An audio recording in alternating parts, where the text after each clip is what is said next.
What's going on, everybody? This is Afro Think Tank. Today, I just want to talk about how the African is so confused and they're wearing everybody's coat of armor and they're fighting on behalf of everybody else but themselves. They want to be everything but themselves. They want to fight and wear the coat of armor for the Democrats. They want to fight and wear the coat of armor for the Republicans. They want to fight and wear the coat of armor for a mythical group of people called Hebrews. They want to fight and they want to wear the coat of armor for the Christians. They want to fight and wear the coat of armor for an Asian group, an Asian religion, Islam, even though that's kind of understandable as the history we have with Islam. But they want to fight and wear the coat of armor for everybody else. And they wonder why no matter how much energy they put out, no how much fire they spit out their mouth, they don't never seem to get anywhere, right? They seem to just spin their wheels in a repetitive circle, in a repetitive echo chambers. And when they go to battle their foes that look like them, because their foes are wearing a coat of armor of another European or Asian group, they wonder why all they do is fight and why we never get nowhere. Because they never want to wear the coat of armor that actually belongs to them. The coat of armor that every other group wants to steal. The coat of armor that every other group emulates. The coat of armor that every other group is jealous of to the core of their bones, down to in their DNA that they're jealous of. And that's the coat of armor of being African, because that's what you are. As soon as black people start to wear that coat of armor of being African, and start having pride in being African and having a point of view from an African perspective, from having a political view from an African perspective. It doesn't matter where you are on the world, you're still an African. And until you deal with who you are, accept who you are, because everybody else seems to like it but you, right? While everybody else is trying to take what you got, you're still trying to take what they got. They don't even want what they got, they want what you got. So until we start fighting with our true coat of armor, we ain't never gonna get nowhere.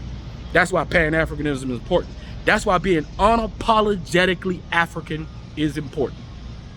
We always fight over what we're gonna call ourselves: Negro, colored, black, Hebrew, Moors, Christians, Jews, Islam, indigenous. We're African. That's the simple answer. Some people don't even like calling themselves African American. They feel it's disrespectful. Some people don't like to be called black. But one thing I think we all can agree on, that we're African. We can call ourselves African. And another thing I hear all the time is, oh, we don't know where we're from. Well, guess what? You can find out if you really want to know where you're from. You do your DNA like everybody else. You know what we just did as human beings?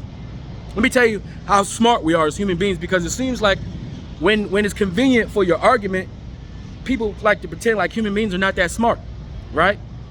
Human beings just sent a satellite millions of miles away to an asteroid in space that is scheduled to possibly hit Earth, right? We sent a satellite all millions of miles, attached that satellite to the asteroid, collected samples and sent it back.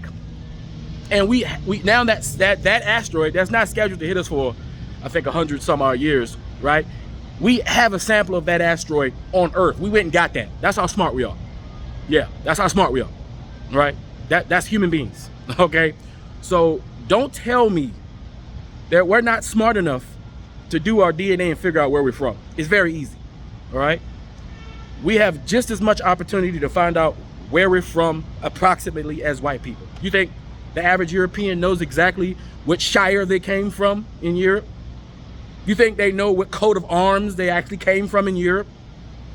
You think they got records and they can trace their last name all the way back to some place in Europe with some family in some castle in some village that was being pillaged and plundered? No, they can't. They are sitting level with the same amount of information as you. So they do their DNA like you, and they know where they're from, right? So there's no excuses for the African to not recognize their true coat of armor, and that's to be African. And when you grab hold of that African coat of armor, right, that's the source of your power, even though a lot of people don't like to recognize it. That's the source of black power, is African power. Without that African power, there is no black power. Without the African energy, there is nothing. You understand? So as soon as we get back to the root, the source, and we start tapping all the nutrients from that, we start drawing our line right there, right? And then we start defending ourselves from all those that want to defeat us, all those that want to steal from us, all those that want to continue to take advantage of us, then we still going to be spinning around in circles, fighting, wearing other people's code of honor. Anyway, that's all I got to say. This is Afro Think Tank. Learn some, teach some. I'm out.